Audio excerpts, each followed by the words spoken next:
जो भगवत प्राप्त महात्मा जन हैं वो कह रहे हैं, बहुत जन्म व्यतीत हो गए इस शरीर से प्यार करते हुए, लेकिन सदगुरुदेव नहीं मिले इसलिए तुम बाजी हारते गए। बहुत से तुम्हारे जन्म हुए मनुष्य जन्म, लेकिन सदगुरु नहीं मिले इसलिए बाजी हार गए। अब की जीत जाओ, सदगुरु का वर्ण करके उनकी आज्ञा के अनुसार चल दो। बहुत कठिन है सदगुरु की आज्ञा पर चलना। हमारा मन अहंकार से प्रेरित होकर मनमानी आचरण करने के लिए बहुत राजी होता है, लेकिन गुरुमानी होकर मन को मारकर गुरु आज्ञा में रहना एक किसी विशेष भाग्यशाली उपासक के भाव होते हैं। बाल्यावस्था तो हमारी ऐसे चली गई कि पता ही नहीं चला खेल कूद में। बाल्यावस्था कब चली गई पता नहीं चला, सोने में, खाने में, खेलने में।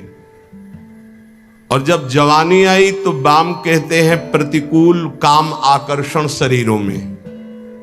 ये ऐसा नशा चढ़ा काम का जवानी में, कुछ समझ में नहीं आया और जवानी निकल गई।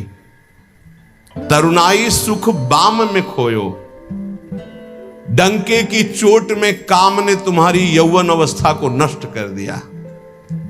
गोस्वामी तुलसीदास जी कहते जौवन ज्वर के ही नहीं बलकावा। जवानी का बुखार किसको नहीं चढ़ा? तो कोई तो होगा जिसको नहीं चढ़ा। उसी को नहीं चढ़ा जो भगवान के चरणों में चित्त लगा दिया, नहीं तो जौवन ज्वर के ही नहीं बलकावा। बड़ी कृपा होती है साधकों पर जब असुविधा जवानी में होती है। पेट में अन्न ही नहीं है तो काम की वृत्ति ही नहीं जागृत होती। बस एक ही आग लगी हुई है, कैसे ब्रह्म साक्षात्कार हो जाए। इस प्रपंच का बाध करके कैसे स्वरूप में स्थित हो जाओ। वहां कोई गुंजाइश नहीं कुछ सोचने की, देखने की, बोलने की। अब यौवन अवस्था में काम सुख और बुढ़ापा अवस्था में, बाल्यावस्था से जवानी तक जो किया उसके संस्कार खत्म, मनुष्य जीवन खत्म। जो पत्ता डाल से टूट गया दोबारा नहीं लगेगा। कच्ची मिट्टी में पानी भरा गया, फैल गई, किसी काम की नहीं रही।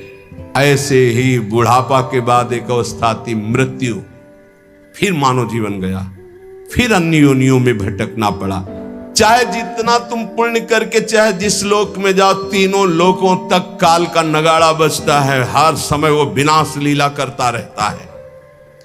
सब काल का चारा है, कोई नहीं बच सकता। गुरुदेव ने जिसको स्वीकार किया और जगदीश का ज्ञान प्रदान कर दिया, कबीर साहब कहते हैं भाई सुनो, वही विजय प्राप्त कर लिया जो घट घट में सबको आराध्य देव माना। हर घट में हमारा आराध्य देव विराजमान है। वो जीवन मुक्त हो गया। इस शरीर का धारण करना मानव देह का यही सफलता है। नाम जप करते हुए सब में भगवत भाव करके अपने आप का उद्धार कर ले। जाना है भाई जाना है, मरना है भाई मरना है, आज नहीं तो कल मरना है। गंदे विषय सेवन करके नहीं, भगवान नाम जप करके, अच्छे आचरण करके, भगवत प्राप्ति करके मरना है। यदि हम इस मनुष्य शरीर से भगवत प्राप्ति नहीं कर पाए तो हमारे दुख का अंत नहीं होने वाला। हे भाई, बिना प्रेम भक्ति के भगवान की प्राप्ति कठिन है। गोविंद के चरणारविंद का आश्रय लेकर नाम जप करते हुए जो लीला गाते हैं, अर्चन बंदन करते हैं, नौधा भक्ति करते हैं, उनके हृदय में प्रेम लक्षणा भक्ति जागृत होती है।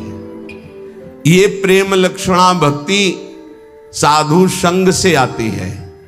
साधु संग रूपी ऐसा साबुन है कि ममता रूपी मैल धुल जाता है, और जहां मन ममता रूपी मैल से रहित हुआ तहां प्रेम प्रकाशित हो जाता है। प्रेम प्रकाशित होने में जो बाधा है, भक्ति करते हुए और साधु संग करते हुए भी यदि प्रेम प्रकाशित नहीं हो रहा तो ये कुछ बाधाएं इसमें वर्णन की गई है। ध्यान से सुन लो और इनको कभी करना नहीं। तो प्रेम भक्ति जरूर जागृत हो जाएगी। पहला, आहार दोष। ध्यान में बैठा लो या लिखते जाओ। आपको साधु संग मिल गया है, नवधा भक्ति कर रहे हैं, लेकिन प्रेम नहीं प्रकट हो रहा है। जैसे आप वृंदावन धाम वास कर रहे हैं, सत्संग कर रहे हैं, नाम कीर्तन कर रहे हैं, प्रेम नहीं प्रकाशित हो रहा है, तो इन दोषों को देख लो आपके अंदर है क्या। पहला है आहार दोष। आहार दोष बुरी कमाई से जो अन्न आता है वो बुद्धि को भ्रष्ट कर देता है। इसीलिए हम आकाश वृत्ति से जीते हैं। आकाश वृत्ति, हमारे पास वही अन्न आएगा जो श्री जी पास करेंगे। नहीं, हिम्मत नहीं किसी के यहां रख दे। यहां शासन है सहचरियों का। यहां ऐसा नहीं कि कोई पापात्मा आवे और आके गड्डी रख के चला जाए, ऐसी हिम्मत नहीं, उसके कदम नहीं उसके अंदर प्रवेश कर सकते। यहां शासन है, अव्यक्त शासन है। अगर यहां 100 रुपया कोई रखता है तो मेरी लाडली जू से प्रेरित होकर रखेगा, अन्यथा नहीं। इसीलिए दो प्रकार से हमारा भोजन चलता है। एक तो ब्रजवासियों की टूक मांग के आते हैं, और दूसरा आकाश वृत्ति से जो आता है, बिना मांगे, बिना इशारा किए और बिना किसी प्रकार का सम्मान दिए। ये नहीं कि आप अर्थ देने वाले हो तो आपको एकांत में बुलाकर जयमाला पहनाई जाए कि जय हो आपकी, आप बिल्कुल नहीं। और हो सकता है कि आपको कटु वचन सुनने पड़े और फिर आप रखो तो तुम बहादुर नहीं, लेके जाओ। लक्ष्मीपति जिनके सेवक हैं, उनके सेवक हैं, इसलिए हर अन्न का कण पवित्र होगा यहां का। हमारी स्वामिनी के द्वारा प्रेरित जो आता है वो हृदय से स्वीकार है। इसलिए कहीं भी किसी भी तरह का इशारा, दान पेटी, कोई ये सब नाटक कि भाई यहां इतने भरो, इतने भरो, कहीं कोई अगर कोई बाहर कर रहा है तो नौटंकी नाटक करके अर्थ एकत्रित करने वाला वो अपराधी माना जाएगा। इस पूरे राधा केली कुंज के भागवतिक विधान में किसी भी तरह के अर्थ का प्रवेश नहीं है। हम भिक्षुक हैं, हमारा भरण पोषण स्वामिनी से होता है। किसी के हृदय में ऐसे किया, स्वामिनी जी के आगे चढ़ गया, उसी से बिजली का बिल, उसी से उदर पोषण होता है। और ये हम इसलिए नहीं सुना रहे कि तुम चढ़ा देना। हम तो कसम खवाई सत्संग में कि जिनको ये लगता हो कि मेरे द्वारा चलता है, तुम्हें इष्ट की कसम है, यहाँ चवन्नी मत चढ़ाना। हम देखते हैं अपने स्वामी को, तुम्हारे से हमारा नहीं चलता, हम स्वामी से देखते हैं जिनसे अनंत ब्रह्मांड। तुमने सहयोग किया था ब्रह्मांड बनने में क्या? अनंत ब्रह्मांड एक संकल्प में बन गए, उनके हम दास हैं। तो जो अधर्म की कमाई से, अधर्म की कमाई कैसे होती है? जहां हमारा धर्म कहता है कि ये नहीं लेना चाहिए, हम उसे लेते हैं। जहां हमारा धर्म कहता है ये नहीं करना चाहिए, उसे हम करते हैं और फिर वो अर्थ लेते हैं। कई तरह के अधर्म की कमाई होती है। इसको हमने देखा भ्रमण के समय में। जैसे कहा जाता है कि आपका ब्लैक व्हाइट हो जाएगा, ऐसा हमने नहीं कहीं पढ़ा, शास्त्रों में नहीं पढ़ा, संतों से नहीं सुना। धर्म से 10 रुपया कमाओ, 4 रोटी बनाओ, 1 रोटी में 4 टुकड़े कर लो, 3 में तुम पाओ। एक गाय को दे दो, कौआ को दे दो, एक भिक्षुक संत को दे दो, एक ऐसे डाल दो, कोई जीव जंतु खा ले, इसे कहते हैं। वो तुम्हारा धन और पवित्र हो गया। पापाचरण करके आओ, 1 लाख में 10,000 दो, नरक जाओगे, क्योंकि वो 10,000 जो खाएगा उसकी बुद्धि भ्रष्ट हो जाएगी। आहार दोष। जब द्रौपदी जी और महाराज युधिष्ठिर और भगवान श्री कृष्ण भीष्म पितामह को घेरे हुए प्रश्न उत्तर हो रहे हैं, तो बहुत शास्त्र का ज्ञान दे रहे हैं। बहुत हजारों प्रश्नों के उत्तर भीष्म पितामह जी ने दिए। तो जब धर्म का उपदेश कर रहे थे तो कहा, रुको पितामह, ये वही बुद्धि है उसी महापुरुष की जो सभा में बैठा था, मुझे वस्त्रहीन किया जा रहा था, मैं चीख चीख के पूछ रही थी क्या ये धर्म है? उस समय ज्ञान तुम्हारा कहां चला गया था जो आज ज्ञान उपदेश कर रहे हो?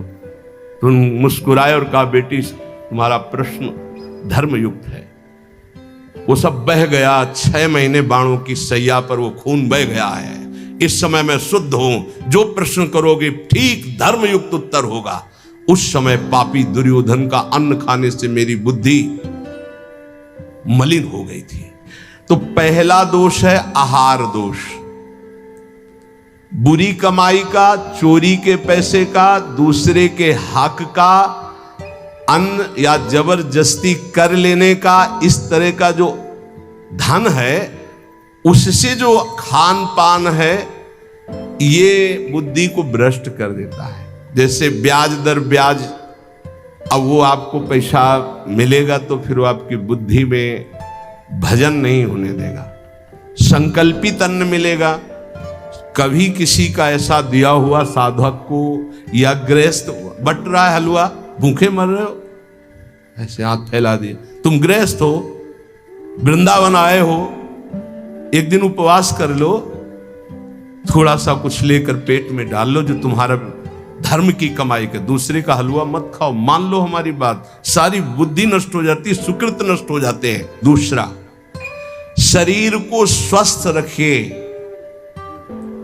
शरीर को स्वस्थ रखने के लिए, ब्रह्मचर्य पुष्ट रखने के लिए परिश्रम युक्त सेवा अत्यंत आवश्यक है, जिसमें पसीना चुहे।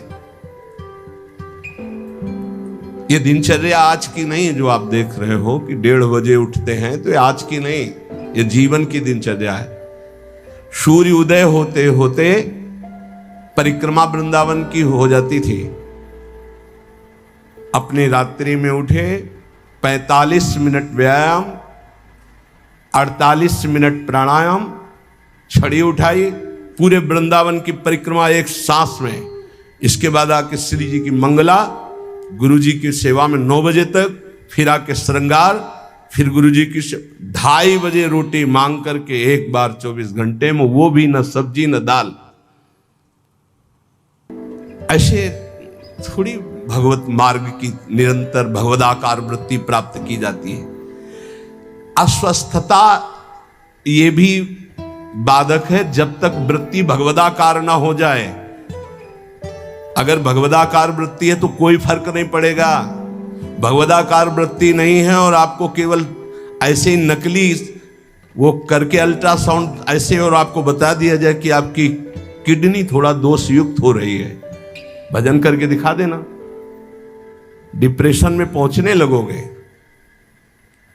पक्का समझना, शरीर स्वस्थ, चित्तवृत्ति प्रभु में लगा लोगे। शरीर अस्वस्थ है और चित्तवृत्ति भगवदाकार नहीं हुई तो इसी में कराओगे, पक्की बात समझ लो। और एक बार चित्तवृत्ति लग गई तो 2 किडनी की क्या बात, अगर 10-20 होती हो सब फेल हो जाती तो भी कोई फर्क नहीं पड़ता। पक्का मान लीजिए, पक्का मान लीजिए। इसीलिए संसारी पुरुषों को विश्वास नहीं होता कि क्या ऐसा भी हो सकता है, क्या ऐसा होता है। कर्तुम अकर्तुम अन्यथा कर्तुम सर्व समर्था सा ईश्वर। अभी क्या समझे हो तुम? अस्वस्थता से बचिए। प्रत्येक साधक से कहा व्यायाम करो, चाहे साधक हो चाहे साधिका। संयम से चलो, व्यायाम प्राणायाम अत्यंत आवश्यक है। ठीक है, आपकी दिनचर्या ऐसी तो समय निकालो, ऐसी दिनचर्या में समय निकालो कि आप व्यायाम कर सको, आप प्राणायाम कर सको। मान लो मेरी बात, आहार अल्प पवित्र आहार है, पक्का, इसमें कोई संशय नहीं, गुरु प्रदत्त आहार है। और अल्प आहार तो शतोगुणी बना रहेगा। दूसरा, व्यायाम प्राणायाम प्रत्येक साधक को करना चाहिए। यह महापुरुषों को देखें, अपने गुरुदेव को भी देखा, क्योंकि आजीवन हमें संयम पूर्वक भजन मार्ग में बढ़ना है। तो ये दोनों बातें जरूर। तीसरा, आलस्य का त्याग। आलस्य वृंदावन रहते हुए, भजन करते हुए भगवत मार्ग में आपके प्रेम क्यों नहीं प्रकट हो रहा? ये सिद्ध महापुरुष के द्वारा बताए हुए। पहला, आहार दोष। दूसरा, शरीर को स्वस्थ रखो, नहीं तो अस्वस्थता में भजन नहीं होता। किनका? साधक का। तीसरा, आलस्य। ये सबसे ज्यादा साधक को परेशान करता है। ये 3 बातें पहले क्यों लिखी गई? अभी और हैं। प्रायः साधक को भोजन में स्वाद की बुद्धि रहती है। आलस्य को त्यागिए, नहीं तो प्रेम। काहे को इतना सोते हो? हम तो प्रभु से मनाते थे कि हमें नींद ना आवे, प्रभु मेरी नींद खत्म हो जाए। वो आज उसकी कृपा का फल प्राप्त हो रहा है। हाँ, कि नींद नाम की चीज नहीं है यदि और कोई डिस्टर्ब भी नहीं, कोई परेशान भी नहीं है। ये बस अगर आप ठिकाने देखो, नींद को विश्राम जो इंद्रियों को मिलता है नींद में ना, वो संसार का चिंतन छोड़ने से। खास बात समझिए, 6 घंटे संसार का चिंतन छोड़ के बड़ा फ्रेश लगा, और 6 घंटे अगर भगवान के चिंतन में संसार को भूल गए तो कैसा लगेगा, सोचो। चौथा है प्रमाद। प्रमाद माने जो अभी काम करना है वो कल कर लेंगे, कल कर लेंगे ना। करने योग्य काम को आगे के लिए छोड़ देना और ना करने योग्य काम को तत्काल करना, जबकि साधक इसका उल्टा करता है। करने योग्य कार्य को तत्काल करता है, ना करने योग्य कार्य के लिए उपस्थित समय आने पर भी ओर से टाल देता है, कल देखेंगे। उसके ना करने योग्य कार्य को तत्काल करना और करने योग्य कार्य को आगे के लिए टाल देना, इसे प्रमाद कहते हैं। पुरुषार्थहीनता, जैसे कुछ लोग ऐसे कहते हैं कि अरे वो जब आपकी कृपा होगी तो सब हो जाएगा। हाँ, आकाश से उतरेगी कृपा। तुम्हें कह रहे नाम जप करो, समय से वाणी पाठ में जाओ, समय से ऐसे करो ऐसे, ये कृपा नहीं और क्या? तुमको जो उपदेश कर रहे हैं कृपा नहीं तो और क्या? भगवान गीता में उपदेश कर रहे हैं, शास्त्रों में उपदेश कर रहे हैं, ढूंढ ढूंढ करके हर बात तुम्हारे कान तक पहुंचा रहे हैं प्रभु, ये तुम पर कृपा नहीं है? अब तुम आलस्य करो, प्रमाद करो। बहुत समझ में नहीं आता कि साधक क्या लक्ष्य लेकर के चलता है। पुरुषार्थहीनता है तो प्रेम प्राप्त नहीं होगा। पुरुषार्थ युक्त रहो, एक क्षण भी बर्बाद मत करो, कबहू काल वृथा नहीं जाए, इस पर ध्यान दीजिए। समय बर्बाद मत कीजिए, 1 मिनट आपका बहुत कीमती है। भगवान में असीम विश्वास रखने वाले वीडियो को लाइक करें, एक प्यारा सा कमेंट करें। ऐसी ही वीडियो देखने के लिए घंटी का बटन दबाएं और चैनल को सब्सक्राइब करें।